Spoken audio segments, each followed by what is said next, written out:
Morning, everyone. My name is Joe Blankholm. I'm Assistant Professor of Religious Studies at the University of California, Santa Barbara. Honored to introduce our first plenary speaker of the day, Professor Cassie Adcock. She's a historian of modern South Asia. She's Associate Professor in the Departments of History and Religious Studies at Washington University in St. Louis. Professor Adcock has received multiple Fulbright Fellowships as well as a Kluge Fellowship from the Library of Congress and a Senior Research Fellowship from the National Endowment for Humanities, American Institute of Indian Studies. Her first book, The Limits of Tolerance, is a critical historical study of tolerance as a secularist ideal in Indian politics, which demonstrates how particular understandings of tolerance have shaped Indian approaches to religious freedom and conversion. Her current book project, on which she'll be speaking today, is a history of cow protection in North India that situates these policies and efforts in the context of agricultural and dairy development and remaps them across the binary of secular state and sacred cow. Please give me a hand in welcoming Professor Adcock to the podium.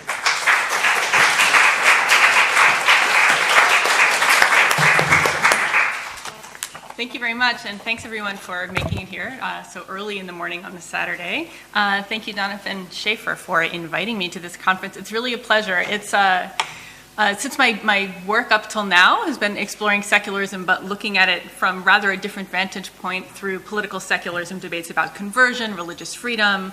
I'm just starting to, in some sense, move into conversations about religion and science. So it's really a pleasure to be here at this conference at this particular moment in my research. So thank you for that opportunity. Okay. I'm going to take this opportunity to think through a conversation that's currently taking place in India about secularism and what's known as cow protection. I'll be making the methodological point that in order to understand secular politics and not just echo its polemics, we need to suspend our certainties about how we draw the line around secular facts. When we adhere to this method, as I hope to show, a more complex history of cow protection becomes visible, one in which the boundary lines are not so neatly drawn between science and religion, secular politics, and the politics of religion. The focal point of my historical analysis will be India of the 1920s and 30s, but I will juxtapose that history with contemporary debates because cow protection is unfortunately making headlines once again these days in India. But I'll start at the beginning with the definition. What is cow protection, right?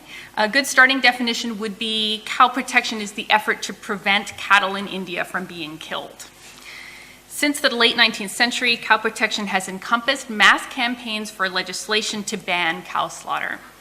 As for the relationship between secularism and cow protection in India, the most common sense understanding among those on the liberal left, that is scholars, journalists, and others, is that they're opposites. Cow protection is generally regarded as a political outgrowth of Hindu religious feeling toward the sacred cow. We can sort of see our images. This is an image of a poster taken of a sacred cow. It's a cow with multiple deities, sort of sort of the cow embodying multiple Hindu deities. This is a poster, just a rather poor photograph of a poster that I took at a cattle shelter, or what's known as a gaushala in India. Here's another image. Again, you can see this is at another cattle shelter or gaushala. I'll say a word about what those are. Another image of that sacred cow, again, sort of embodying Hindu deities. So you can see a little bit more. In the fall, I spent exploring different gaushala, cattle shelter institutions. These are institutions that I was specifically visiting historic gaushalas that have been in place for well over a century, a lot of them since 1900, the first years of the 20th century. These have been, the institution of the gaushala is something that's existed in India for much longer than this, often associated with specifically Hindu sentiment towards the cow and Hindu concern to preserve cows, provide shelter to cows that are unserviceable or not being taken care of, etc. So they become these kind of shelters for cattle that need assistance, historically supported by Hindu merchants through charitable donation. That's changed a little bit these days. This is just an image of the sort of opening gate of another Gaushala that I visited, where you can see more images of the cow as it's portrayed across India. And here are some images of cows. The cattle shelters, the cows sometimes look good and sometimes they don't. The cattle shelters are sometimes very simple and sometimes a little bit fancier.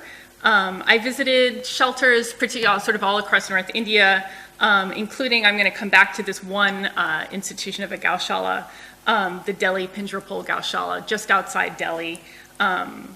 And yeah, that's so just to give you a little bit of a sense of what I'm doing. As I was complaining to Peter, I'm not a fantastic photographer, but here are a few cow images, so we have an idea what I'm talking about. So generally speaking, cow protection is associated with Hindu sentiment towards the sacred cow. This is the typical understanding. Since independence and for many decades before, cow protectionists have championed Hindu nationalist politics, and they have threatened the lives and the livelihoods of Indian Muslims. Events in the past year illustrate this all too well, these kinds of politics. In September 2015, a group of Hindus beat to death a Muslim man, Muhammad Adcock, and brutally assaulted his son Danish in a village in Dadri in western Uttar Pradesh, saying they suspected that the two had slaughtered a calf for its meat. The English language press referred to this act of undisguised majoritarian violence as a lynching. That word was unfortunately well chosen. In March of the following year, 2016, cow protectionists in Latehar, Jharkhand hanged from a tree two Muslims, Muhammad Majloom Ansari, age 32, and 13-year-old Imtiaz Khan, alleging that the two were involved in trading cattle for slaughter across state borders. So the consensus on the liberal left in India today is a very clear opposition between the politics of the cow protection, and secularism. It's very much perceived as a threat to secularism. So these and other episodes of violence following the strengthening of anti-slaughter laws in several Indian states over the previous year. In most Indian states, anti-slaughter laws were enacted within about a decade of independence from British colonial rule in 1947. In their current strengthened form, the anti-slaughter laws provide cover for Hindu vigilantes to perpetrate violence, theft, and murder with the tacit support of high-ranking government officials. The laws and the political climate of which they form a part evidently threaten the secular consensus in India, according to which Muslims, Christians, and other religious minorities are to enjoy equal rights, and diversity and difference among Hindus is to be celebrated rather than silenced or condemned. So that's mostly it for the images for a while. Critics have duly protested that anti-slaughter laws violate the secular spirit of the Indian Constitution. What they do not always mention is that, legally speaking, the anti-cow killing laws are based in a constitutional directive. Article 48 of the Constitution of the Republic of India directs the states to develop scientific agriculture. And I'll quote, "The state shall endeavor to organize agriculture and animal husbandry on modern and scientific lines, and shall in particular take steps for preserving and improving the breeds and prohibiting the slaughter of cows and calves and other milch and draft cattle." So the first anti-slaughter laws cited Article 48.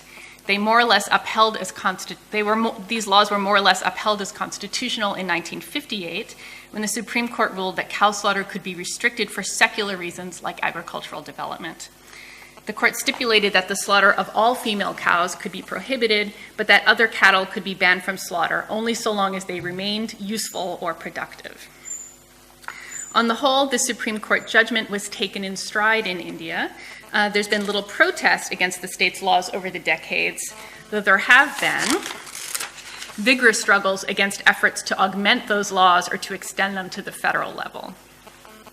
Another thing people have generally taken in stride is government funding to Gaushala cattle shelters provided by the animal husbandry departments of states' governments. This has not provoked very much protest, even though gaushalas are often, allegedly, stocked with cattle rescued from slaughter, typically from Muslims and other minorities. So if you visit a gaushala and ask them where the cows come from, this is one of the things that the attendants will boast about, that their cattle have been rescued. Still, critics have condemned the Supreme Court judgment as a departure from India's commitment to secularism. In their eyes, the court allowed cow slaughter to be banned because of Hindu religious bias, and any secular rationale for its decision was mere pretense. Like contemporary commentators, historians also contrast cow protection with secularism. Historians of cow protection have described the cow as a religious symbol used to rally Hindus for political purposes, to cultivate a Hindu political identity, or to mobilize voting along Hindu nationalist lines at election time. Historians have described cow protection as religious, even though cow protectionists have argued in material terms, not just moral ones, since the 19th century, citing economic welfare or agricultural development. In highlighting what they see as the religious nature of cow protection, scholars have dismissed or ignored the material components of cow protectionist arguments. My approach differs from both common sense understandings of secularism and from historians' understandings of cow protection. Critics and historians have posited a self-evident distinction between cow protectionist religious approach to the cow and the kinds of secular concerns with economy, agriculture, etc., that are proper to the modern state. They have measured events in the history of cow protection against a set distinction between religious and secular, a distinction at once analytical and normative. But over the last 2 decades or so, critical scholarship in anthropology, history, and religious studies has made clear that religion is not a fixed or universal category. The category religion derives from a specifically European history. If it now has nearly universal relevance, this is because the distinction between religious and secular has been disseminated from Europe as an integral part of modern politics. In India, the religious-secular binary is the legacy of the liberal or quasi-liberal political logic of colonial rule, and especially the colonial policy of religious toleration. This is something I've discussed at length elsewhere, but I want to just touch on it briefly. The logic of religious toleration presented Indian proponents of cow protection with a choice. They could translate their concern into the language of religion, representing it as a matter of community sentiment and invoking their rights to religious freedom. This choice had the effect of casting cattle welfare as a religious matter that was therefore indifferent to the state, right? Sort of not something that the state should concern itself with, whereas cow protectionists wanted the state to intervene. Alternatively, they could translate their concern into the secular language of the public good. Neither choice was adequate to the complex of moral and material preoccupations evidenced in cow protection literature in the vernacular. Translation into the language of religious or secular did not do full justice to the cultural logic of Indians' concerns. If there is no fixed universal category of religion by which secularism might be measured or identified, then we must abandon the common sense definition of secularism. I take secularism to be a politics of line drawing. In my view, the politics of secularism consists of efforts to define and contest what counts as religious or secular. This would seem to suggest that the discourse of secularism is profoundly arbitrary, and I think it is. My goal is to illuminate this politics in action. Today, what I want to explore is how, or by what means, consensus forms around particular instantiations of the religious-secular divide. So, because religion is a category internal to secular politics, my method requires that we avoid using religion as an analytical category. Only when we resist our own impulse to categorize do the acts of translation and classification that make up the history of secular politics in India become visible. This method can be awkward. When we have to avoid religious terminology, the most basic description of our object of study, becomes difficult. So cow protection becomes immediately more opaque when we dispense with the idea of a religious prohibition against killing a sacred animal. But I find that this awkwardness is a virtue. In the case of cow protection, it quickly becomes clear that historically, cow protection encompassed a wider range of concerns than prohibition of slaughter. Conceiving of cow protection as religious has in fact led us to define it too narrowly. Moreover, when we abandon the analytical framework of religion, it no longer seems incumbent on us to dismiss as superficial or insincere the material arguments put forward by cow protectionists. From the 1880s through the 1950s and beyond, proponents of cow protection exerted themselves to demonstrate the agricultural importance of cattle as a source of draft labor, transport, or organic manure, and the nutritional importance of dairy products. By the 1910s and 1920s, cow protectionists were pleading with the state to take action for cattle welfare in order to remedy the rising cost of foodstuffs, staunch the drain of fertility from the soil, improve outturns of export crops, and improve infant mortality rates.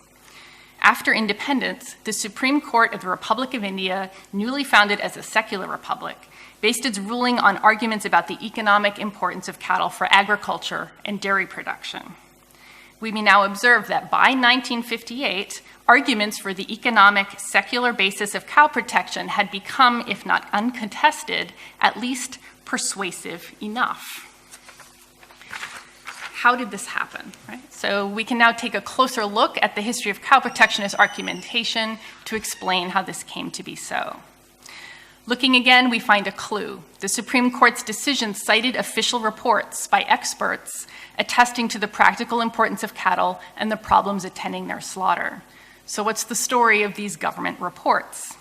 This is a puzzle because both the colonial state and the post-colonial state under Jawaharlal Nehru, India's first prime minister, are supposed to have held a staunchly secular position on the cow question.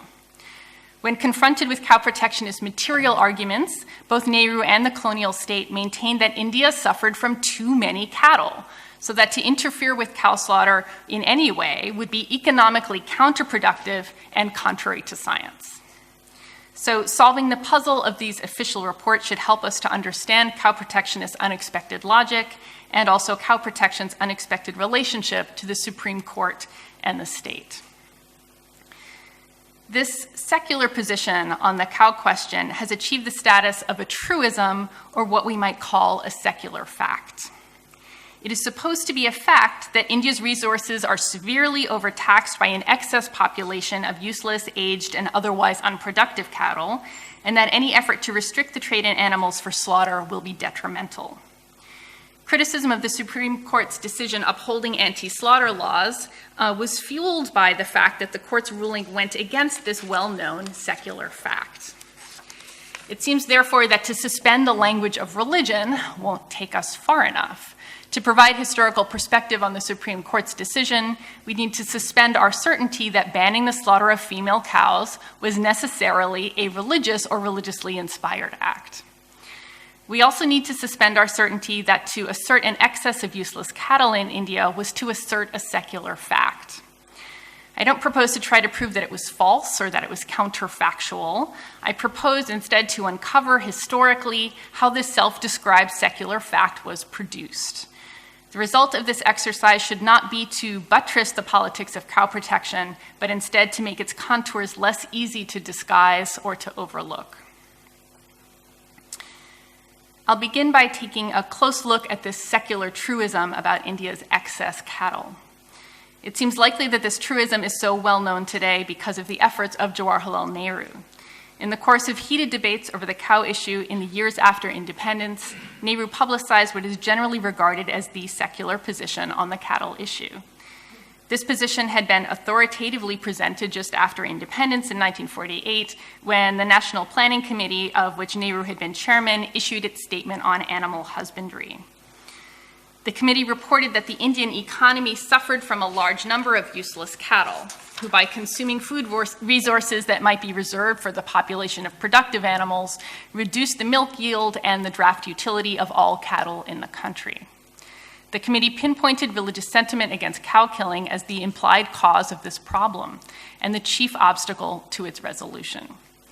So the National Planning Committee concluded that because of this religious sentiment, on the whole, the yield and utility of the enormous cattle population of the country goes on, instead of improving, progressively deteriorating. In short, by the committee's account, Hindu sentiment posed an obstacle to rational economic development. The same combination of claims is to be found in the report of the Royal Commission of Agriculture in India, which was published 2 decades earlier in 1929, obviously during the period of colonial rule. With the Royal Commission's report, the colonial state staked a claim to scientific development in India. It answered accusations by Indian nationalists that colonial rule was detrimental to Indian prosperity or that the colonial state was failing in its duty to develop the Indian economy. The report combined a massive demonstration of systematic scientific knowledge on agricultural problems in India with the insinuation that the main obstacle to effective development in India was not the policies or the inaction of the colonial state, but Indians themselves. In the case of cattle, the primary obstacle was said to be Hindu religious sentiment. In this way, the facts contained in the Royal Commission's report were cast as secular facts. Like the National Planning Committee, the Royal Commission of Agriculture reported that there were too many cattle in India and cattle of poor quality. I'll quote, "The religious veneration accorded to the cow by the Hindu is widely known. To at least half of the population, the slaughter of the cow is prohibited, and this outstanding fact governs the whole problem of the improvement of cattle in this country."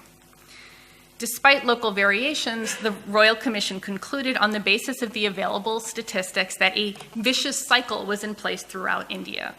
Excess numbers of cattle were consuming feed resources, dragging down the quality of even potentially useful cattle, so that the numbers of inferior animals continued to increase. Of the female cow in particular, the Royal Commission declared that no animal is more mismanaged. So how was the Royal Commission's report produced, right? By what procedures did it arrive at this secular fact about Indian cattle? First, the Royal Commission circulated a questionnaire to experts working in diverse government departments. The results of that exercise were published in 1927 under the title Evidence of Officers Serving under the Government of India. These experts described a conflict between the effort for scientific development that was pursued by the state and Indians' religious attitude to cattle. The agricultural advisor to the government of India, for example, described the main task before the scientific development of agriculture in the country to be to reduce the large number of useless cattle that drain the country's resources and to improve the breeds. He described this to be a formidable task involving, as it did, quote, "the systematic improvement of Indian cattle by the gradual repair of the result of centuries of neglect by Indians."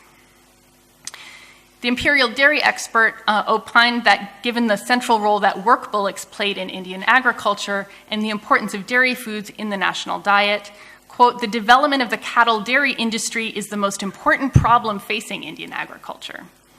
But he also continued, quote, "owing to the Hindu sentiment, thou shalt not kill the cow, it is the most difficult agricultural problem in India."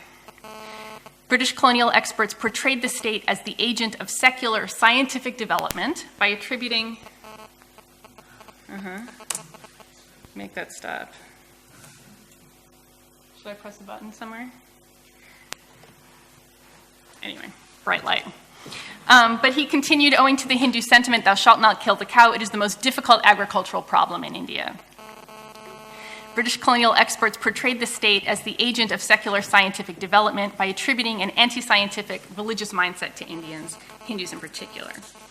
So the second strategy that the Royal Commission on Indian Agriculture used was to invoke empirical evidence. It reviewed the statistical information that had been compiled by different government departments over the past decade or more, on the basis of which it discerned trends. As it acknowledged, these statistics were not entirely reliable. The Royal Commission based its conclusions on censuses taken of the cattle populations of the individual provinces of India. But each province took a census on its own schedule every 5 years, but not simultaneously, that is, not necessarily after the same 5 years. Given the constant movement of cattle across provincial borders, even in the normal course of trade, critics complained that this method did not produce a meaningful count. The Royal Commission acknowledged the deficiency. Quote, "we recognize that there are imperfections in the published figures, but we believe that they are sufficiently reliable to deserve careful analysis by those responsible for cattle improvement." It went on confidently to assert that the figures suggest a vicious cycle of cattle mismanagement by Indians throughout the country. Empiricism was as much style as substance. At the time the Royal Commission's report was being prepared, the government of India had only just rectified its method of data collection. The first simultaneous all-India quinquennial census of cattle was held in 1921. The results of that first all-India cattle census had posed a problem for the colonial government's stance against cow protection, prompting the Royal Commission's report to execute a quiet reversal of some earlier official positions.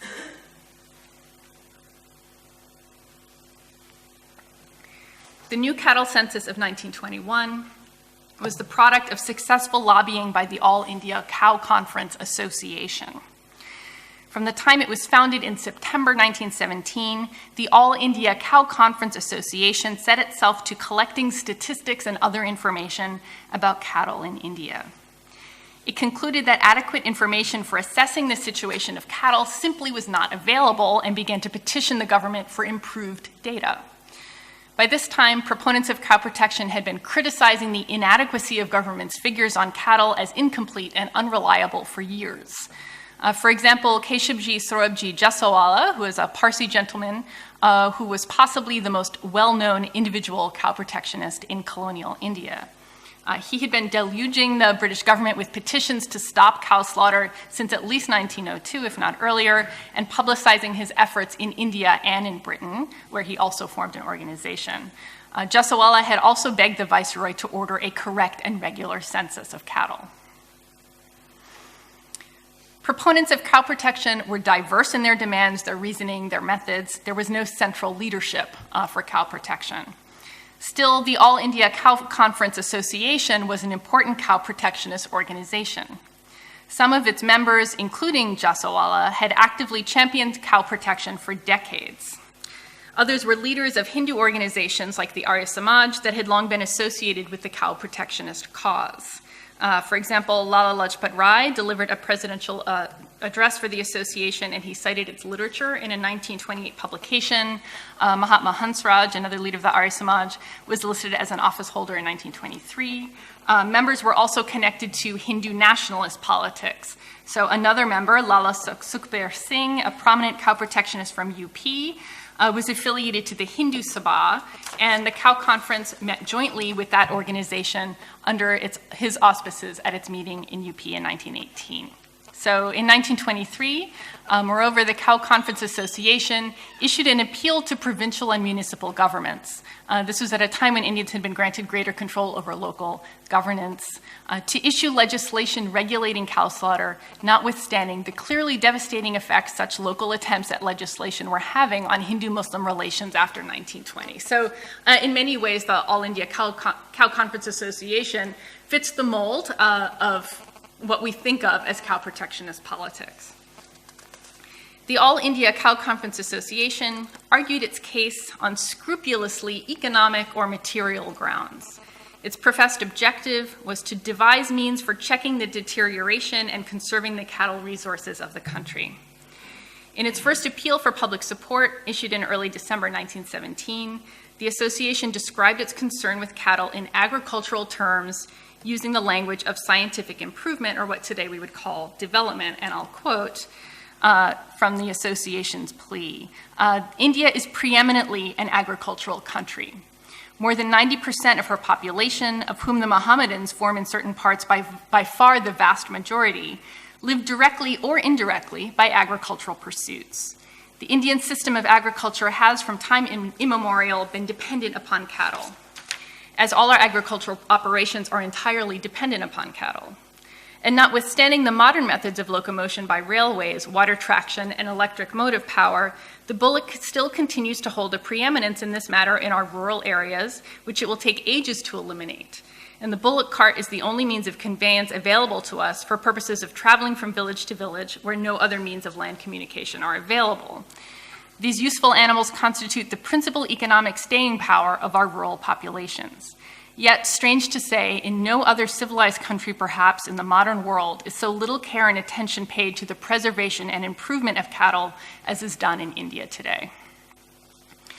The appeal went on to bemoan the absence in India of scientific or intensive agriculture, which meant that cultivation had encroached on pasture lands for cattle, the neglect of scientific breeding, and the widespread adulteration of milk and ghee. The Cow Conference Association was among the many proponents of cow protection that appealed to the colonial government to devote resources to scientific breed improvement, to animal nutrition, and to organizing the production and distribution of pure dairy products at reasonable prices. So the Cow Conference Association treated the Indian cow not as a Hindu sacred symbol or an object of religious veneration, but as an object of calculation.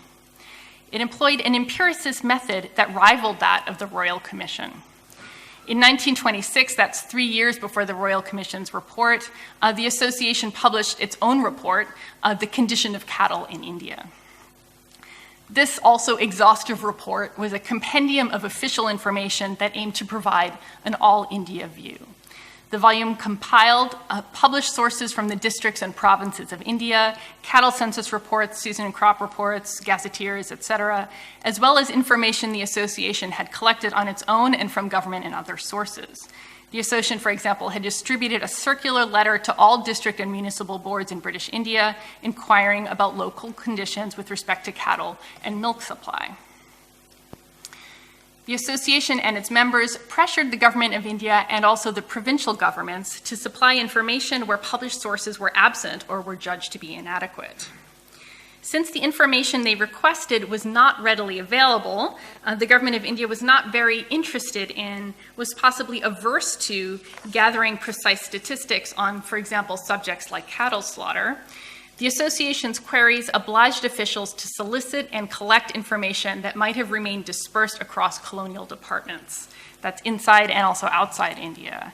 In 1924, for example, officials complained, quote, "The All India Cow Conference Association have been worrying the government of India and the honorable member in charge of the Department of Education, Health and Lands for some time.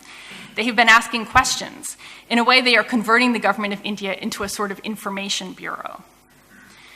The Cow Conference Association anticipated the work of the Royal Commission of Agriculture and other expert committees of the state by gathering and compiling comments, statistics, and advice from officials at all levels of government in order to inform government policy. It anticipated the state's empiricist fact-making labors. It also generated them. Pressure from the Cow Conference Association forced the state to act.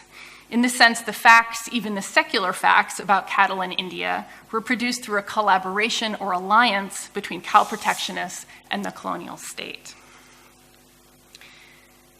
Cow protectionist exercises in empiricism obliged the state to generate more and more detailed statistics regarding all aspects of Indian cattle. The relentless questions and claims by cow protectionists, including the Cow Conference Association, had the effect of exposing to officials' own eyes when the government's position was based more on bald assertion than it was on documented information. To give an example, since the turn of the century, colonial officials had regularly answered all complaints about famine or slaughter with the assertion that there was an excess of useless cattle in India, so that any losses worked as a kind of enforced culling of the inefficient animals. But the government did not collect information about the condition of the cattle that died or those that were slaughtered, sold for slaughter, nor did they have any statistics to show the number of unserviceable cattle in the country. It was only in 1930, that is after the 1929 publication of the Royal Commission of Agriculture's report and its confident assertion that India suffered from a vicious cycle of useless cattle, that the idea of including on the census a question about whether livestock were fit or unfit was floated with the government, inside the government, that is. That census question was instituted only in 1935. So cow protectionist pressure obliged the state to reconstitute these assertions as fact, supported by the supposedly incontrovertible evidence of the figures.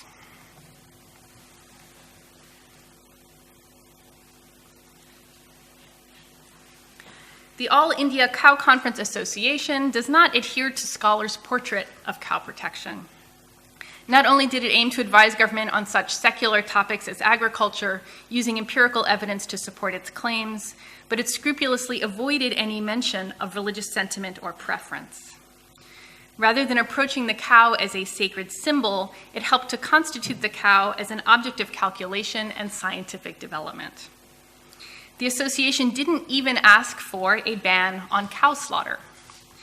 Before we are tempted to mark this association, therefore, as some kind of exception, not a cow protectionist organization at all, just an organization dedicated to cattle, we need to view the association in context. Just as the Cow Conference Association's reliance on economic or agricultural arguments was not unique, just as its demands for more attention to scientific breeding were widely shared, so too its appeal for cow slaughter to be regulated rather than prohibited did not set it apart from many other proponents of cow protection. K.S. Jasawala, Lala Sukhbir Singh, and many nameless cow protectionists also advocated an end to what they called indiscriminate slaughter.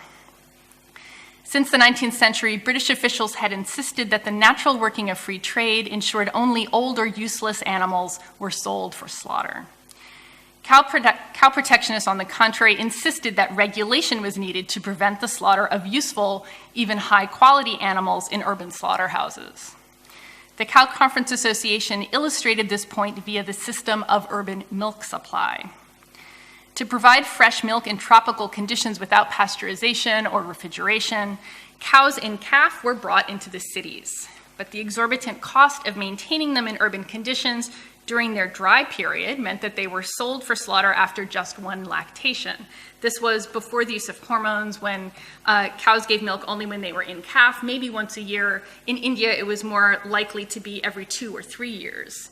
So if cared for, a cow would give good quantities of milk for several lactations, in addition to producing several calves. In addition to calling on the state to intervene with legislation, members of the All India Cow Conference Association also encouraged the Indian public to make good use of Gaushala cattle shelters to salvage these useful animals from urban dairies. The association appealed to the Indian public to organize gaushalas on modern scientific lines as one way to contribute to the work of breed improvement.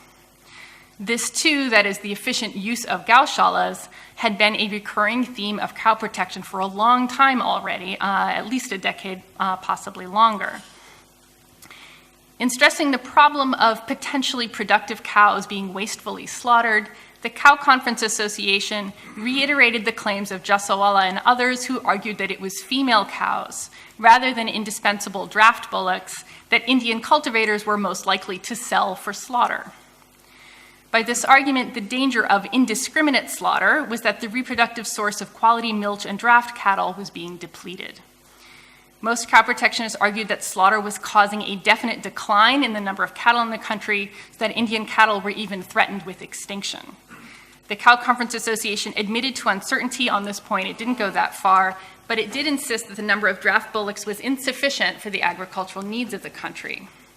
From the turn of the century, colonial officials had denied, in no uncertain terms, that there was any deficiency in cattle numbers. They tended to insist rather that there was an excess, those useless cattle, and it regularly argued that any dip in cattle numbers was temporary. The Viceroy had just insisted on the same thing again in 1922, just after that census, the new census was prepared. But when the government of India was pressured to take a general census of cattle in 1921, the results were troubling. The census showed a marked deficiency in the number of female cows and the number of young stock.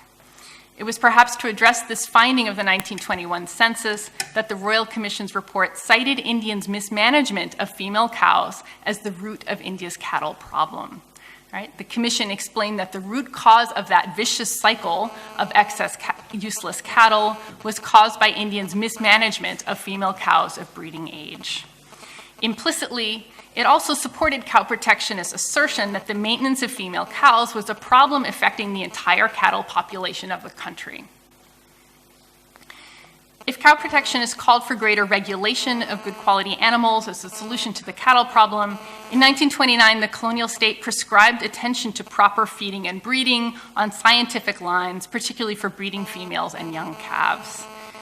But breed improvement required at least good quality animals, if not pedigree stock, to build from.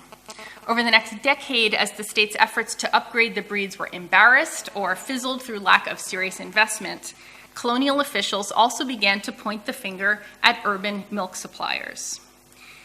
Ignorant and short-sighted Indian gualas, or milkmen, they said, were depleting the supply of high-quality animals in the country. In 1936, the viceroy, who had chaired the Royal Commission a decade earlier, called on Indian gentry to exert themselves for breed improvement. Under his leadership, the Central Department of Agriculture and Animal Husbandry called on Gaushala cattle shelters to salvage useful milch cows by protecting them from slaughter. In 1937, with great ceremony, the Viceroy visited one Gaushala, that is the Delhi Pindrapole cattle shelter, which we can see again.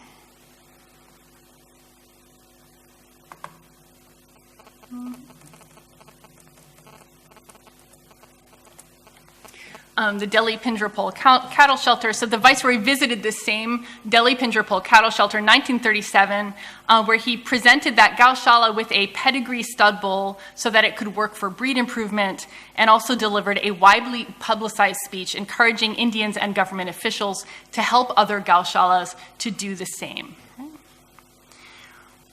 So if both cow protectionists and the Viceroy of India were appealing to Gaushalas to preserve Indian cows from slaughter, then where can we draw the line between religious institutions following a religious injunction of reverence for the sacred cow and secular institutions dedicated to scientific improvement in animal husbandry? The colonial state came to agree with cow protectionists that India did have a cattle problem, and it came to support their claim that the root cause was the premature slaughter of female cows in the cities. We can't conclude from this that the urban slaughter of cows was really depleting pedigree stock in India, but we can take it as an important moment in the historical production of secular facts about Indian cattle. In 1958, when the Supreme Court of the Republic of India ruled that a total prohibition on the slaughter of female cows was within the scope of the secular state, it cited an official report that had been recently published in 1955. That report of the expert committee, produced by the Ministry of Food and Agriculture of the Government of India, recounted again the problem of urban dairy supply and how it was depleting the country of high-quality milch animals.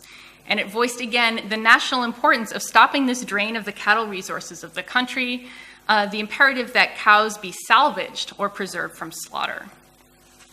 Without taking any normative stance on the question of whether the Supreme Court ought to have ruled as it did, we have arrived at a better understanding of how a prohibition on the slaughter of female cows was judged at this time in 1958 to be secular, or at least secular enough. By tracing the efforts of Indian cow protectionists, judges, and government experts, British colonial officials and experts in dairy and agriculture, to define which arguments, statements, or concerns were secular and which were religious, we have unsettled the demarcations that we started with. The secular fact of liberal left common sense that there are too many useless cattle in India as a result of Indians' compunctions about slaughter now seems less certain, right? That is, the assertion that India suffers from a superfluity of useless cows no longer appears simply as a transparent reflection of facts on the ground. And we have seen how this objective fact was constituted as secular by opposition to an attitude that was attributed to Indians in general and cow protectionists in particular, that is, a sentimental and subjective regard for the cow as sacred object. But we have also seen that claims made on behalf of female cows were not self-evidently religious or sentimental. The All India Cow Conference and other cow protectionists expressed such claims in secular language, invoking secular goals, citing empirical data, and deploying arguments about the material value of cows to the country as a whole. The cow of cow protection was not necessarily a religious object at all. As the boundary between secular and religious loses its self-evident quality, the labor that went into marking that boundary, constituting secular facts, and relegating competing claims to religious preference has become visible. So,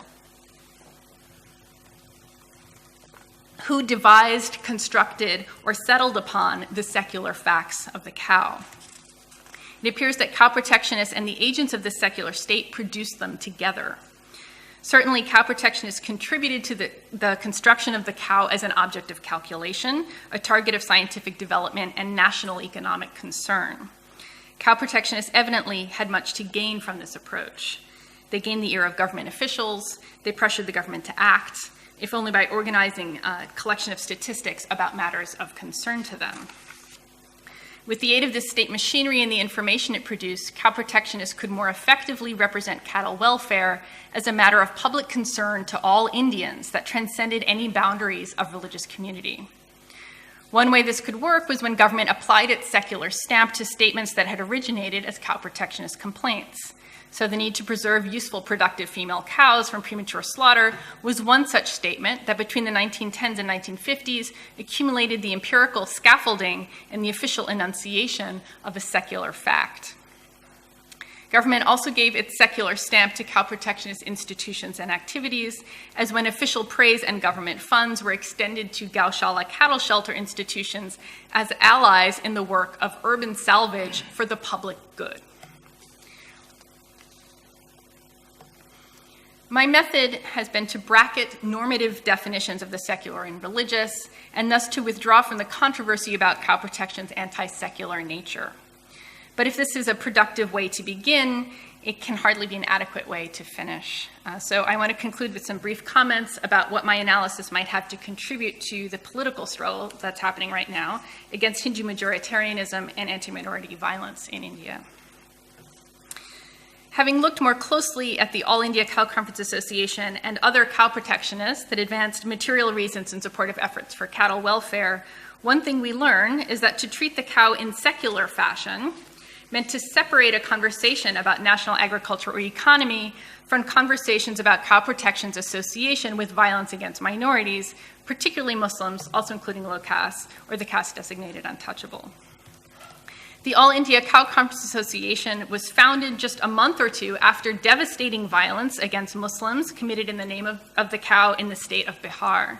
Historian Gyan Pandey has analyzed this violence in his study of the cow and how the cow was used to forge a specifically Hindu political consciousness, that is to create self-identified Hindus. Yet the Cow Conference Association, founded just a month or two later, was completely silent about this violence. It professed to discuss the cow only on grounds that were common to Hindus, Muslims, and Christians alike, vegetarians and beefeaters alike. But the secular stance of silence on religious aspects of the question amounted to complicity with violence. This emerges in the association's disregard to the Hindu-Muslim political discord and violence that very predictably followed the association's effort to secure local legislation to regulate slaughter. And there were, in fact, Hindu-Muslim violence around the question of the cow, and cow slaughter became a major problem in the 1920s that sort of interrupted nationalist politics and was the occasion for multiple unity meetings, efforts to sort of bring Hindus and Muslims together and to stop the violence. So this legislation was definitely a contributing factor to that kind of conflict. Additionally, in certain liberal left-leaning circles, at least, Indians have learned to be wary when the Hindu right speaks in secular language or cites science, statistics, or the public good. They have learned to remain alert to the discrimination, the intimidation, and violence that such language may conceal. But perhaps critics have been too complacent about who the culprits are or where they are, perhaps. It seems cow protection has not been confined to the Hindu right, but has shaped the development of animal husbandry and agriculture in India, even under the most reputedly secular political regimes. Thank you.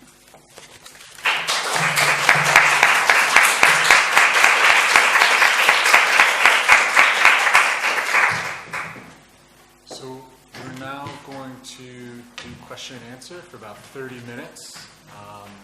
Definitely opening the floor. Cassie, thanks for such a very interesting and detailed study. I'm wondering, in terms of the depiction of cow protection as a Hindu issue, a religious issue, if you're talking about who exactly is making that assertion? Are you talking about folks in the West who are proceeding from an Orientalist sort of thing, anything that Indians do are necessarily religious, or are you talking about indigenous Indian perspectives, and if so, who are making those claims? You're asking for more details about the critics and scholars that I talk about. Historians of the cow protection movement, so Jan Pandey, names, Barbara Metcalf, others who have sort of explored the history, Jack McLean, have all addressed and sort of approached cow protection, talking about it as concern around the sacred cow. And they've all sort of emphasized, therefore, the religious nature of cow protection, at least the religious inspiration or motivation for the politics of cow protection. One of the consequences of that being pushing aside questions of these sort of material arguments, right? All these arguments, and a century or more of arguments about agriculture and economy, et cetera, dismissing those as being, just a sort of superficial veneer over cow protection as genuine concern. So historians, certainly Indian historians and Western historians both have made those kinds of claims. As far as critics, I'm thinking partly of just commentary that's been happening in the Indian media just in the past year or so around events in India, the sort of violence that's been happening, sort of efforts to analyze and present a critique of those politics. There's a very standard critical approach, right, which is to the extent that more sort of agricultural economic arguments are recognized, like the fact that cow protection makes those arguments at all, or that, for example, the anti-slaughter laws are framed in such terms. Often that's just completely ignored in the commentary, so the commentary runs straight to, right, the sort of political use of religion. If it is addressed at all, it's addressed only in order to sort of, right, to perform this the critical unmasking, right, to sort of expose the real religious motivation under that, typically followed then by, right, sort of an effort to point to the sort of political use of religion.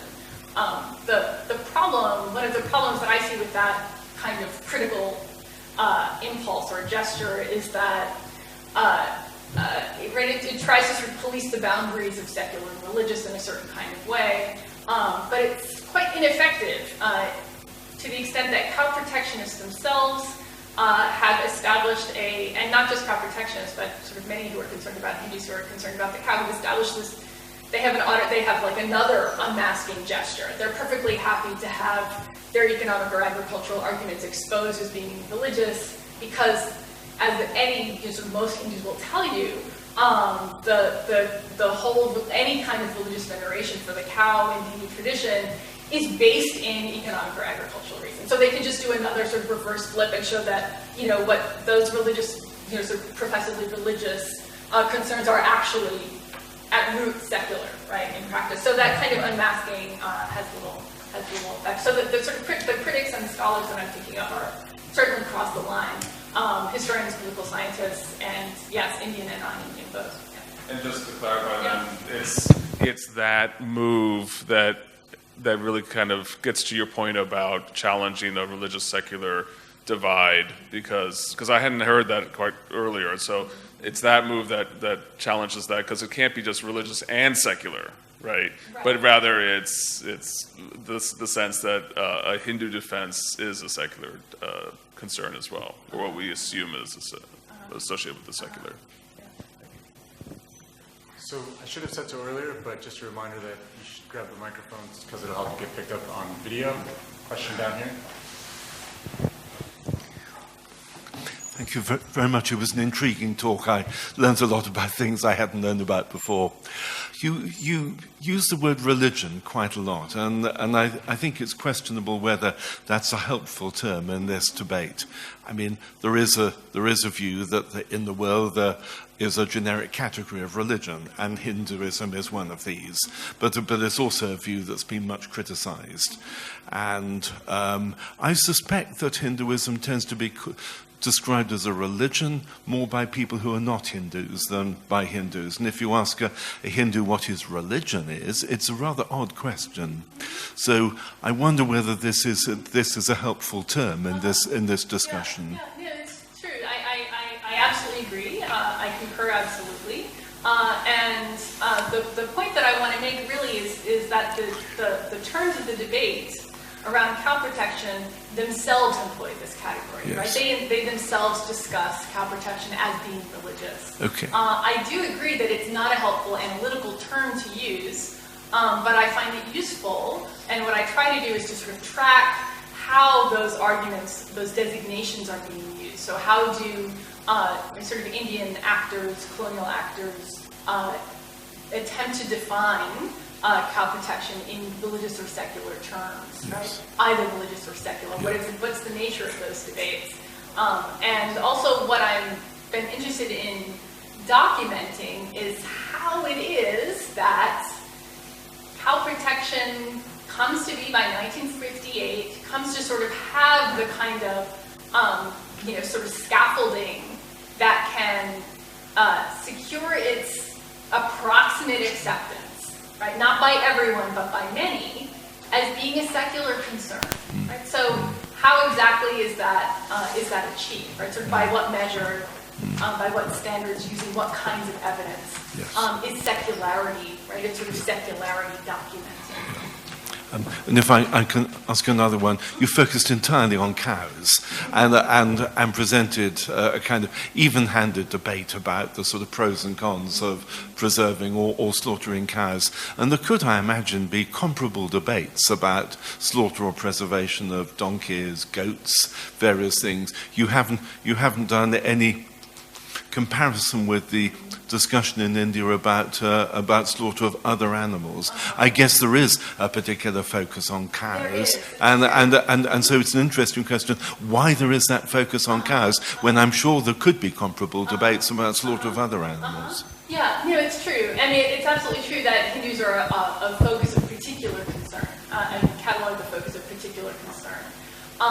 And I don't deny that, I don't mean to, in sort of bracketing our use of the term religion to describe that concern with the cow, I don't mean to suggest that it has no particular connection to Hindu traditions, right, that concern with the cow. Though, in fact, the cow protection movement, as just the sort of the example of K.S. Jawaharlal, the sort of leading cow protectionist, shows he's a Parsi, not a Hindu, so the boundaries actually go beyond the sort of boundaries of Hindu tradition, as we want to think of it in sort of the narrower terms. But I don't mean to deny that cow protection is a particular concern among Hindus. What I want to do is track how it's represented, how that concern is translated into the very political terms of either secular, right, sort of either being a secular concern or a religious concern. What guides those translations, and how are they sort of made persuasive, right? What serves to buttress them to the point where the Supreme Court of India committed to upholding the newly founded Republic of India as a secular state in the years after independence, would make a ruling, right, that the preservation, sort of anti-slaughter laws could be a secular, right, a sort of perfectly secular kind of commitment. So that's part of what I'm interested in tracking. John.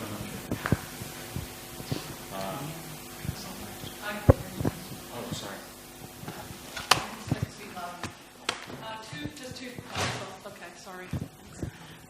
2 points. One is periodically use the term Hindu sentiment, and I just want to know, is that a phrase that's used in the debates, or is that your own usage? It's a phrase that actually derives from the Indian Penal Code.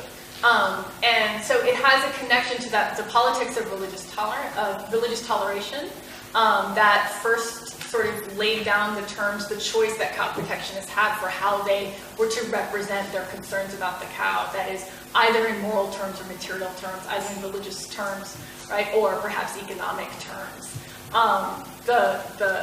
The concern, the politics of the colonial policy secured protection for a certain amount of protection for violations of, sort of insults to religious feelings, Indians on the part of Indians. So the law, Indian Penal Code, criminalized acts that would offend a deliberate religious offense caused to Indians. And so one of the early efforts, actually, on the part of cow protectionists, and one that failed, was to defend, to sort of secure a ban on slaughter in the name of Hindu sentiment, right? And arguing that the cow was a religious object in the terms of the law, right? Just like, in the same way that to violate a Hindu temple would be criminal act to sort of deliberately violate a Hindu temple. In the same way,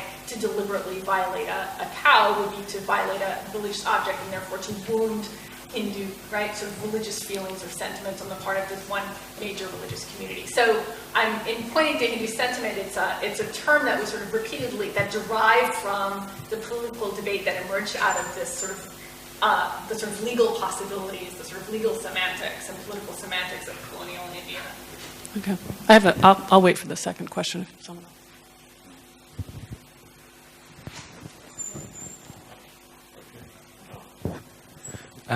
Hello. That's right. Thank you for that talk. I wanted to ask you a little bit about the ties with Hindu nationalism and this and the topic, and you broached upon it. And particularly, what I found interesting about contemporary Hindu nationalist discourse is that it, for instance, says these sort of things as the Hindu identity of India is important precisely because it is tolerant and open to pluriformity. So, for instance, the BJP party now indulges in the idea that Hindu national identity should be protected and should be enforced because it's the only cultural, religious backdrop against India that safeguards toleration, pluriformity, and even secularity.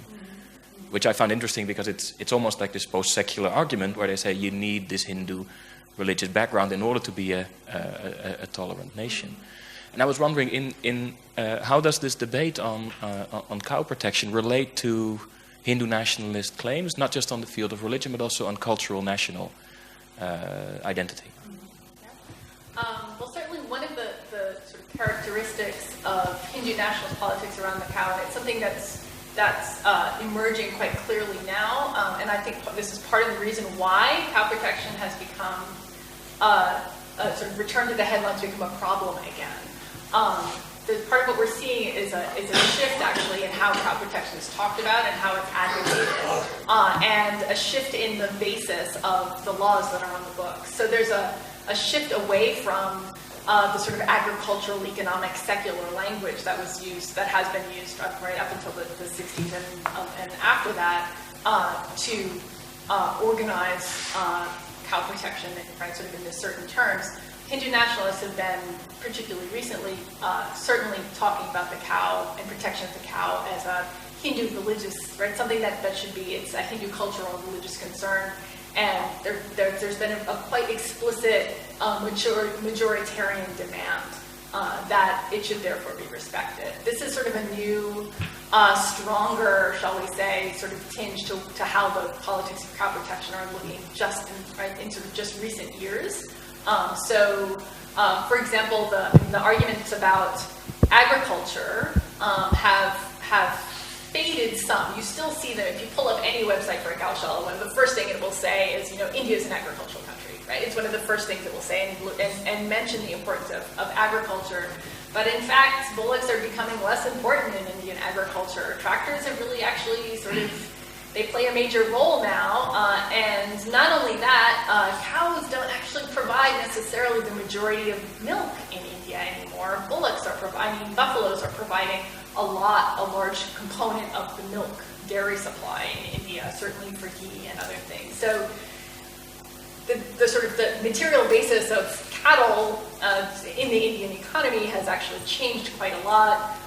Hindu nationalists are therefore changing their, well, I don't want to say therefore necessarily, but there's a shift in sort of how cow protection is therefore being talked about. So one is to make this sort of quite explicit Hindu majoritarian claim, which is, I think, tied to the particular sort of, increasing strength and power of the RSS BJP, the Hindu right in India today, that they're confidently making such extremely strong sort of Hindu majoritarian demands. At the same time, sort of legally speaking, what we're seeing in the courts and what gaushalas are starting to, what we're seeing, sort of the animal husbandry departments, government departments doing, gaushalas, et cetera, are now sort of shifting perhaps away from the agriculture argument or even the dairy argument in those practices for what they're doing with cattle. The breed improvement is still something that they're ostensibly engaged in. There's new talk about sort of medical uses of and other kinds of uses of cow urine and manure. Right? So one of the gaushalas that I visited, which is, I should have an image to show you how sparkling it is. It is like sparkling, clean, beautifully pristine. It is a wealthy gaushala. It receives funds directly from the Uttar Pradesh government, state government, that pretty much supports it. It gets very little funding from anywhere else, and it's now devoting a lot of energy to producing these sort of products that are made out of. And there's a cow cola, there's a soda that's made out of cow urine, which is sort of sold that's being marketed as having sort of medicinal properties, being more healthful. They're producing a whole range of products. So now they're drawing on sort of Ayurveda, medicinal medicine kind of arguments that make the cow very clearly useful at all times, right? Any age, any sex, all cows are useful because all of them, right, produce manure and urine. So, the arguments that the Hindu rights advocate is pushing nowadays are really changing. That the RSS is definitely involved in this gaushala, in that kind of changing argumentation. So that's one of the things that we're seeing. Down here and then around to the other side.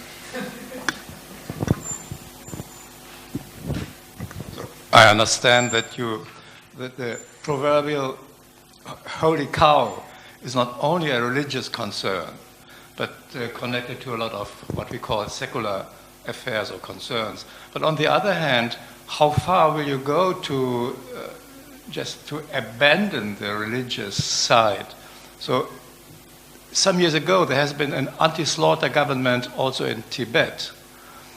And this is considered to be a typically religious concern, which is confronted or in opposition to the government, to the Chinese government interest in developing the economy.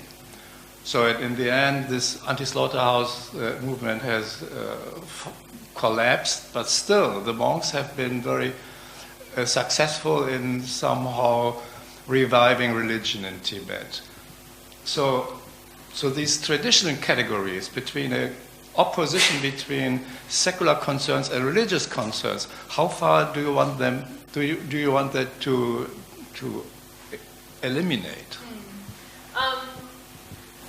My approach is to sort of, shall we say, bracket them as analytical or even normative categories to some extent, precisely in order to be able to track how they're being represented in different fashion, right? So, I mean, the point that was observed about Hindu traditions perhaps not being best conceived as being religions, right? So should we think of Hinduism as a religion? Typically, these days, very often talked about as a world religion, but we can trace the history of how Hindu traditions came to be conceived as a world religion, right? Sort of as a religion. Part of what I'm interested in tracking is sort of what's lost when we follow and accept that sort of cultural translation that is assumed that we can, in fact, it makes most sense to talk about Hinduism or Hindu traditions or Hindu concerns as being religious concerns. It's an easy move in terms of cultural translation. It makes it easy to make comparisons between India and Tibet and other parts of the world we can talk about. It makes it very easy to shift easily into sort of talking about religion and science debates. In India and in the US, we can make those comparisons very easily. I don't suggest that we should absolutely dispense with that kind of translation at all times. There are times when it's useful to make, but I do think that it's important for us to be aware of what we lose when we make that translation, to be aware that it's a translation that we're making.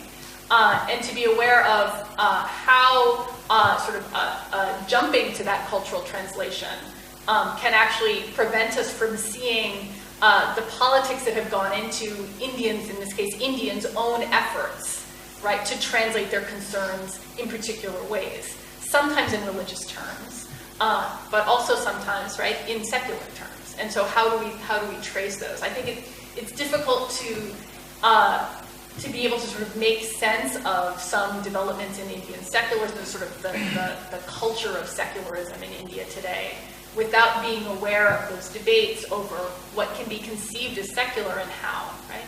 Many, in fact, will understand many of the government policies. Certainly, I mean, there's the government support for Gaushala cattle shelters, for example, there's very little concern or sort of protest about that, even among those on the liberal left who are very concerned about violence against minorities. Right? So they're sort of very concerned about the sort of violent aspect of cow protection, the majoritarianism that it involves, but they're prepared to accept aspects of what I would consider to be still part of the sort of grand, right, sort of the phenomenon of cow protection.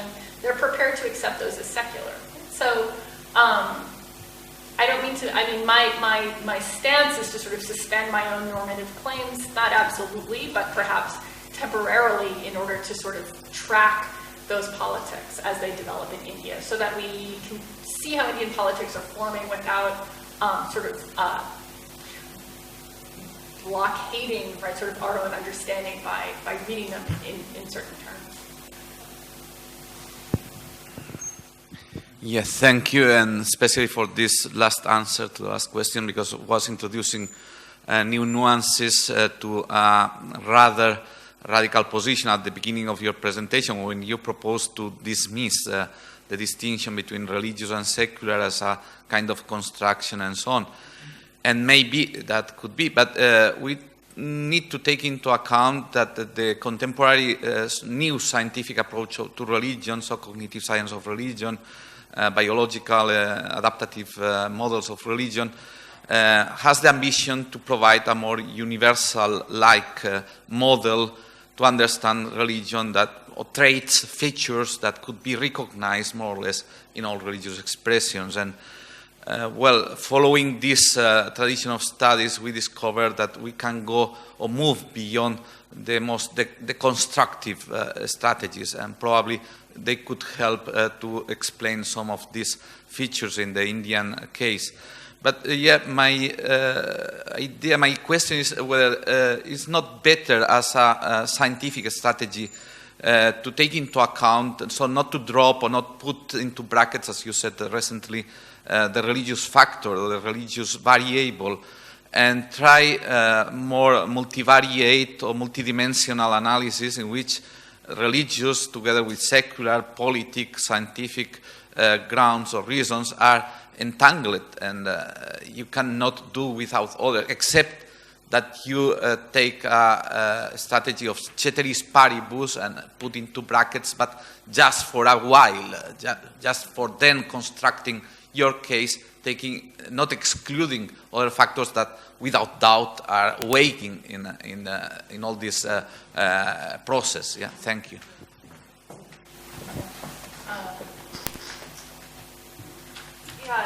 I mean, part of my method is to sort of bracket what we designate, how we're going to designate particular practices or concerns. So the concern with the cow is being religious unnecessarily or secular necessarily, so that we can sort of track how there are efforts involved to represent it as, and in fact sort of constitute it as secular in Indian public opinion. Right? So that's part of what I'm trying to trace. And if we interject our interject our own sort of understandings, or sort of what seems to be self-evident understandings of, well, this is obviously a religious concern, it interferes with our ability to see that. Right? It also, in a sense, obscures the way that these concerns are I'm sort of repeating myself now, but the way that in some sense these concerns are being the concern that the cow is being translated in terms of religion or in terms of secular concerns.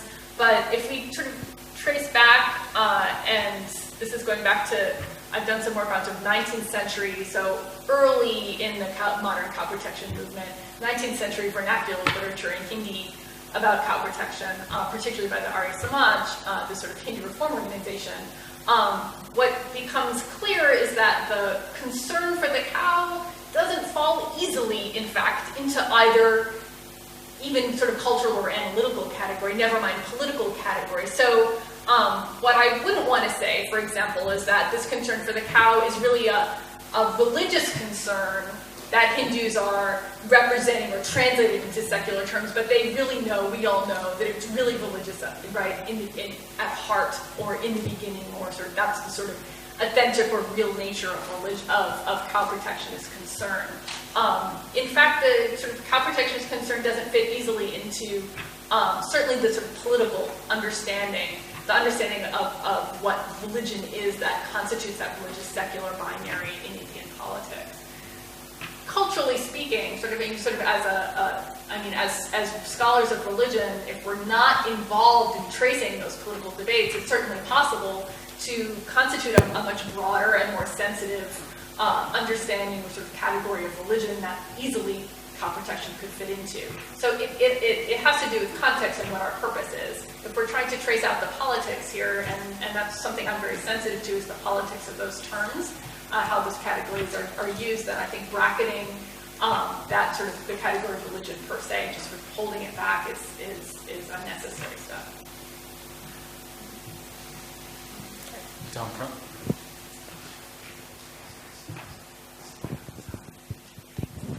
Thank you so much for your talk. I'm wondering if I could ask you to talk a little bit more about the framing of the paper, so away from the central argument and toward. I've been reading a bit lately, increasingly in animal studies, and I'm perpetually distressed by the way that concern for non-human animals is often pitted against concern for human ethnic and religious minorities and racial minorities. And I'm wondering if you could just talk a little bit more about that and how that works. There, infamous cases in the U.S. Include the forced displacement of Native Americans for the sake of carving out national parks, the racist insanity over Michael Vick in the interest of protecting dogs. You can just pile them up. In Chinatown in San Francisco, there's a ton of work that looks to protect animals at the expense of Chinese communities in San Francisco. So how do you position this particular problem with respect to what is going on when a Hindu majority is looking to protect cows? Or is it like an instrumentalization of the concern about cows and the interests of a sort of racist politic, or what's happening there? I think, yes, I think all of those things are involved. So, first, just to confess, yes, I'm also, in some sense, beginning to read around these issues, the sort of the animal studies literature. So that's something I'm also starting to think about.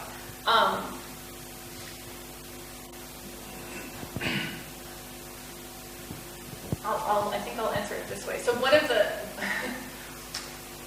things that I would point out, or that has struck me, is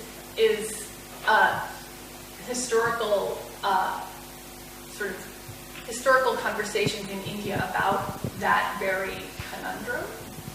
That is the concern on the part of animal welfare and cow protection, and some of the members of the Cow Conference Association that I'm talking about are also involved in animal welfare organizations. Those animal welfare organizations, right, have sort of British roots. So we have animal welfare groups coming into India and advocating animal welfare.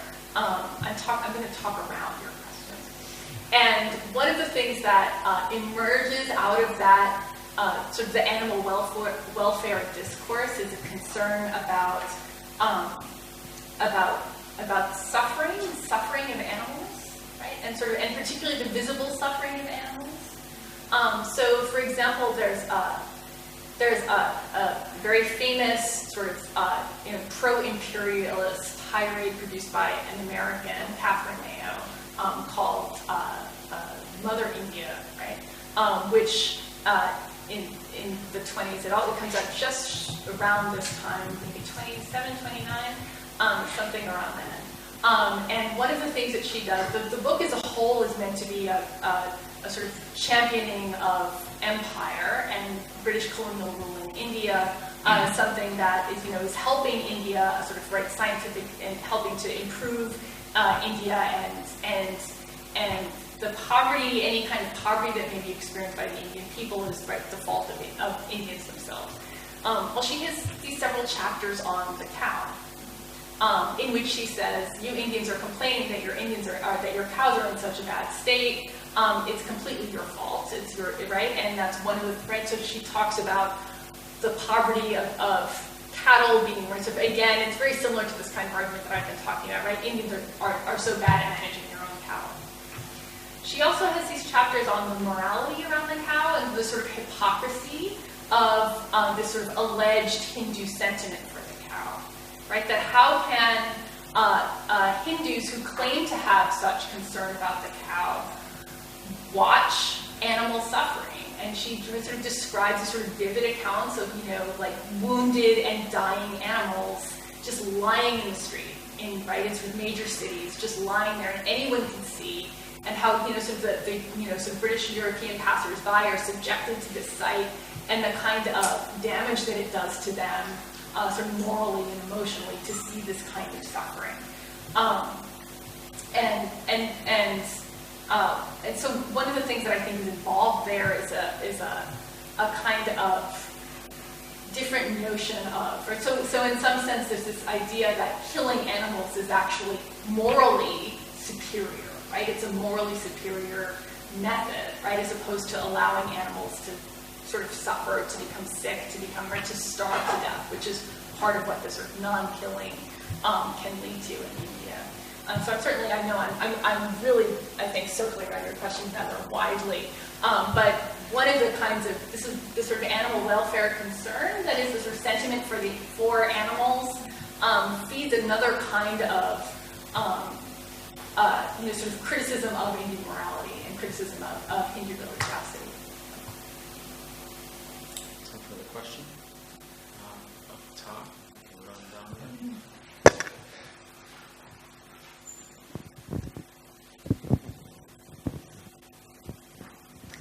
Thank you.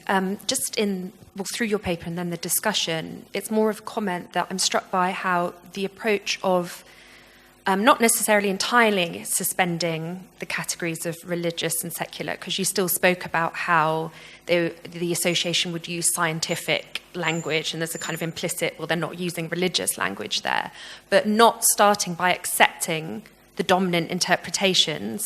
Part of what that allowed you then to bring out as well is the power relations. So as you just spoke about it seemed with the colonial government, then I hadn't thought about that in terms of if they're blaming the Indians, kind of blaming it's the power was with the colonial government, and it's saying, well, it's your fault. It's your fault that rather than is there anything about colonial rule and our management and what we're doing as well. That's and then how perhaps I was wondering, with the rise of Hindutva and the BJP and Hindu majoritarianism, is there almost a sense of power there now in terms of claiming the public discourse? I think that certainly seems to be the case. The kinds of claims that are being made these days by many in the BJP government at all sort of levels seem to be sometimes quite shameless, perhaps, in the assertions of Hindu majority sentiments and concerns, and the readiness or the acceptability of committing violence against minorities in the name of preserving the cow, for example. One of the another factor that sort of plays into what I think the language, sort of resorting to the language of secular, can mean, or sort of what it means to hold a secular line on cow protection or on the cow. One of the things that's been the focus of a lot of concern and outrage, sort of in the context of these sort of episodes of violence, the lynchings that were happening in India while I was there, was the silence of Modi. So Narendra Modi, sort of the prime minister, sort of, just silence, not condemning, not saying a word in response to this violence. And his stance seems to be, and this seems to be part of his modus operandi as sort of being able to sort of serve as the head, right, the sort of the figurehead of a secular, right, what's understood to be a secular state in India. So maintaining that sort of secular stance, in a sense, for him has just meant, again, we're just not talking about, just remaining purely silent about sort of violence that's committed sort of on religious majoritarian lines. So I think that's part of what a sort of a secular line, as it were, can lead to, or sort of can support, is a sort of complicity through silence.